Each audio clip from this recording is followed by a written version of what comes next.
Hi, everybody. I'm Mike, and this is Mike Miller Talks Life. Today's quote: if you're on a guilt trip, make it a short one. Guilt is a widespread problem. We have all experienced some guilt. You may be feeling guilty right now for something. Guilt is an emotion, and it includes some feelings like we feel disappointed with ourselves for something we did. There's a pain deep in our soul, and also a fear of being found out sometimes. And the longer the guilt is allowed to go on, the more intense the effects of the guilt feeling will be. It can cause stress, it can cause sleeplessness, loss of appetite, depression, and it can take a physical toll on us if we don't do something about it. We try to deal with guilt in some ways, and these aren't that helpful. Like, we try to run away and hide from it or not face the people. We try to appease with gifts, and we buy gifts and we do special projects for people out of guilt.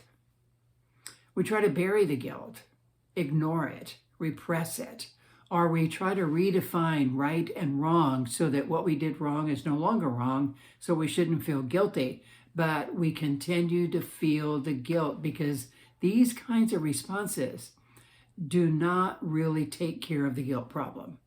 Guilt goes away when we acknowledge what we've done and are forgiven. A guilt trip is never fun. So you want it to be a short trip. And a way to shorten your guilt trip is, I think, first to understand guilt. Guilt comes when we've done something wrong. It could be something immoral. We've gone against our moral or ethical code, stole something, lied, cheated, or unfaithful, whatever it might be.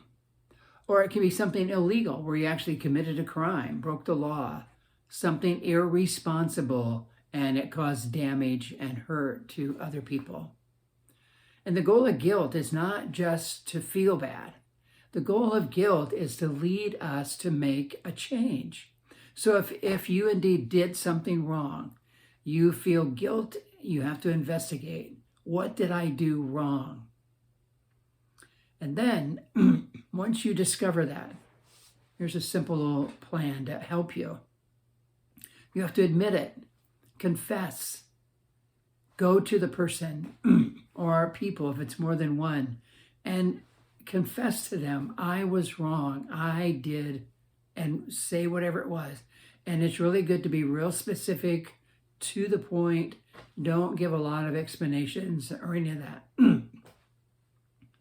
And then you want to apologize.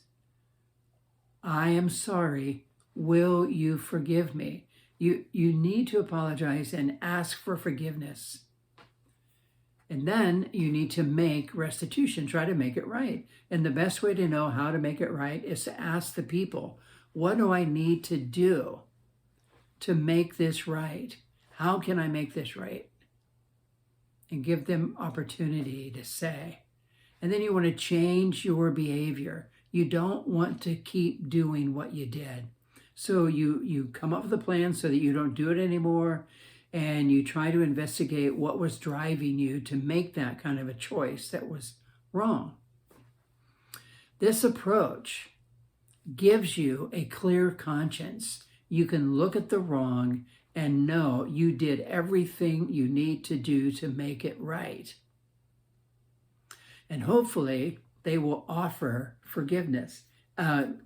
Guilt is not meant to be permanent. It's not to be an ongoing feeling like it's our punishment to feel bad for a real long time. Guilt is more like just an alarm. You did something wrong, and then we need to follow through and deal with it. Sometimes the feeling bad, can linger, but you don't want to worry about that too much. It's pretty normal. Feelings will catch up. Remember, real guilt is based on the fact that you did something wrong. We can experience guilt feelings when we're not really guilty. This is false guilt because you didn't actually do something wrong. And so I feel guilty is probably not the best description of what you're feeling. It's not the best word. Susan Whiteborn wrote a good article overview on guilt, and she talked about some of the things that we feel guilty about, that it's really false guilt. I want to look at a few of these. We have guilt feelings because we want to do something wrong. Like you might want to become involved with a person other than your spouse because you're having problems at home and you need somebody. And you meet somebody at work and you become friends and you get together and it's building and it's moving in an unhealthy direction. You want more. Or you see some money lying on a table somewhere and you think about taking it because you're poor and you need money and there's money. A better word for this is not I'm guilty, but maybe I'm concerned, I'm frightened that I would be tempted to do such a thing. But being tempted is not wrong. It's just being tempted. Some say just repress those feelings, shake them off, and move on. I don't know if that's the wisest approach all the time. Once we entertain thinking like that, there's a good chance it's going to come up again and we may go ahead and go too far. So I recommend two things, a person and a plan. You need to find a person to talk to and tell them, hey, I was tempted. Someone that you trust.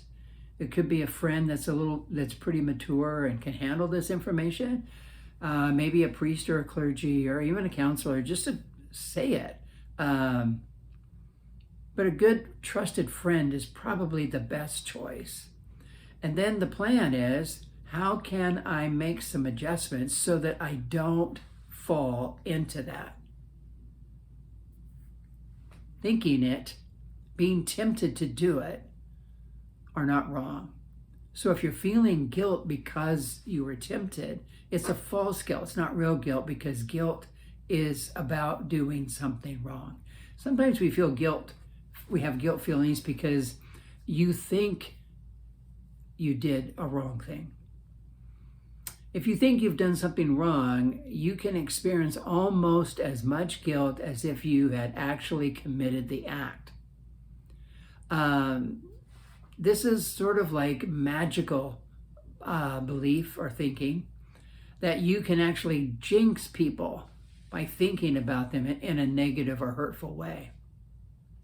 Perhaps you've wished that a rival you have, maybe in sports or in dating or whatever, and you wish that that person would experience some evil twist of fate, break a leg, have a car wreck, or something, just to sort of get them out of the way. Or you're in a heated argument with somebody close to you and you just blurt out, I wish you were dead. Well, should that evil fate come to pass, you may, at some level, feel kind of guilty. And some guilty feelings may be understandable because it's kind of like, oh my gosh, I said that and now this, and it can be hard. But remember, real guilt is about doing something wrong. Thinking it, wanting it, saying it. It may not be the most mature thing, but you're not causing the problem. And the only wrong here is faulty thinking that you would have that much power that you could wish it or say it and it would happen. So more appropriate feelings would be sad that happened, sorrow over what happened and the people that are experiencing the loss. But guilt for something like this is false guilt. Sometimes we feel guilty that we survived. or were more fortunate than others who were our peers or equals.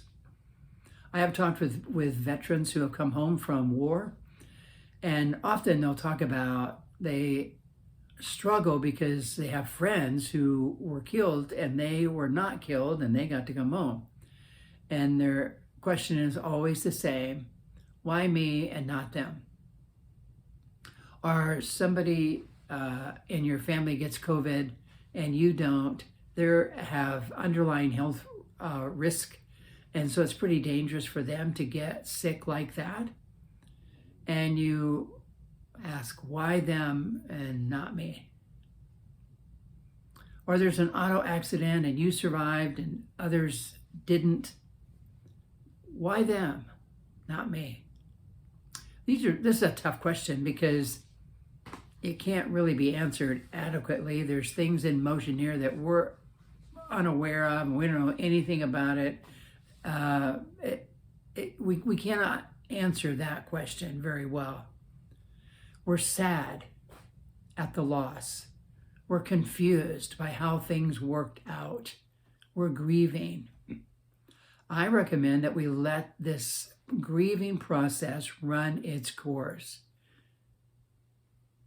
Maybe get some help to help you work through the grief. But you need to know that you're not guilty of anything. This feeling of guilt is false guilt, and it's confusing. You had no control over what happened, and you don't want to allow false guilt to stop you from moving forward with your life. Yes, this was a tragic event, but you didn't cause it. You didn't want it. And to stop your life, to refuse to move forward, to keep choosing just to stay stuck and feel horrible, there's no logic behind that. As hard as it might be, you need to move forward, because choosing to stay stuck and mourn the loss and feel false guilt will not bring the people back, and it will not gain respect from them for you. It's okay to go forward, and it's okay and good to use the inspiration from the knowledge that you're going forward as a tribute to them. If you're on a guilt trip, make it a short one. Deal with real guilt appropriately and move forward with a clear conscience. And when it comes to false guilt, look at it logically and carefully and determine that there's no reason to feel guilty here.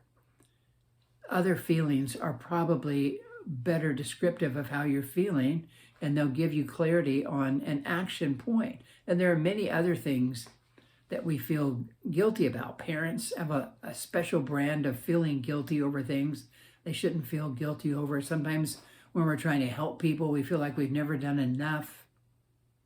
We're feeling guilt. Those two are false guilt, and you deal with them the same way. I love this quote. If you're on a guilt trip, make it a short one. Thanks so much for listening. I hope that this was helpful in some way.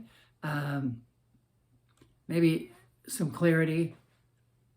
Maybe it caused you to start thinking and come up with some good action points to take to deal with the guilt you're feeling. Or maybe you know somebody who's struggling with guilt, and this might help them a little bit, so you can share it. Click like if you liked it, subscribe if you haven't. And until next time, I hope you have a healthy, happy week.